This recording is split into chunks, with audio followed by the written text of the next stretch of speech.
Siege in Operation Void Edge, and his name is Oryx.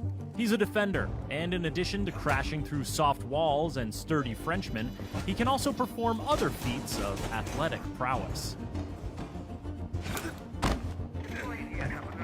Then there's the new attacker, Yana. Don't be alarmed if you shoot her and she disappears. That's just her hologram that looks, moves, and sounds exactly like her. Okay, maybe that's a little alarming. Here's the rundown on the new operators and their gadgets, and a look at what they can do on the newly renovated Oregon map. Let's start with the new Jordanian defender, Oryx, because of the smashing. This is powered by his Rima Dash ability, a quick sprint that lets him move faster than any other operator. With it, he can knock attackers to the ground, including Montaigne and other shield bearers. He can also smash through barricades and unreinforced walls. Keep in mind that while barricades are a breeze, he does take some damage when crashing through a wall, so don't get too smash happy without a friendly dock nearby unless you want to end up losing a 1v1 to wood paneling. Oryx's dash runs on charges. He can use them rapidly to dash a few times in a row, but they take time to replenish, and they reset to 0 when you bust through a wall. Gridlock's track stingers and Nomad's air jabs can interrupt his dash, and it takes a moment for him to get his gun back up after dashing. Plus, Oryx's footsteps aren't exactly subtle when he dashes. His ability is more about speed and strength. And he's got one more trick up his complete lack of sleeves. Oryx can jump up and grab open hatches, then either peek at his surroundings and drop down, or pull himself up through the hatch to the floor above.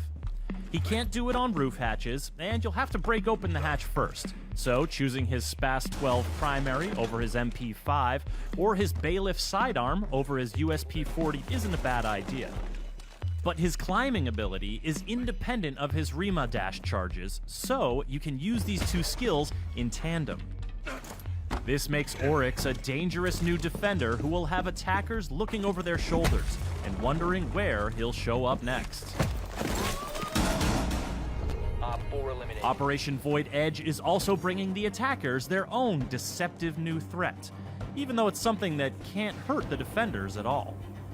This is the new Dutch operator, Yana, and this is her hologram. Using her Gemini replicator gadget, Yana creates and controls a hologram that looks like her, including her headgear, uniform, and primary weapon skin.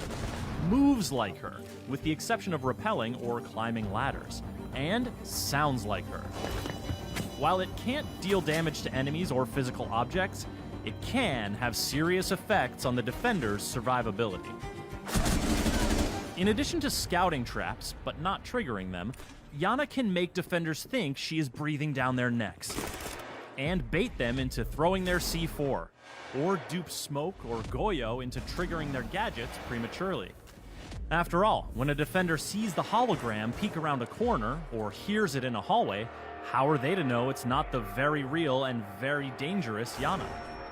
Convincing as it is, the hologram is fragile.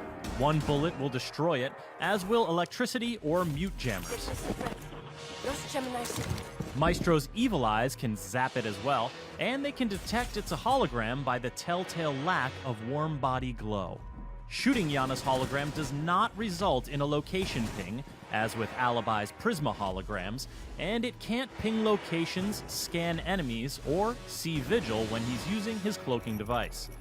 Plus, Yana can't move while her hologram is active, so defenders are temporarily safe from her ARX-200 or G36C primary weapon, or her MK1 9mm sidearm. But she doesn't just have one hologram. The cooldown period is longer if it's destroyed than if she deactivates it, but her hologram will always recharge. Whether she's using it to run solo misdirection plays, or conspiring with teammates in a coordinated push, Yana's deceptions can have deadly consequences. There used to be an exterior door here, on the dining hall bomb site on the Oregon map, but it's been removed as part of some key renovations to rework the map. The nearby small office tower has been expanded on both levels, giving defenders more room to work with when keeping attackers at bay. The basement area has also grown, with the dorm stairs now extending down one level and connecting through a new freezer section to the old basement. Operators looking to traverse the attic connector above the meeting hall will have more options, including a redesigned floor plan near the master bedroom and a new exterior second floor window, but the ladder to the first floor has been removed.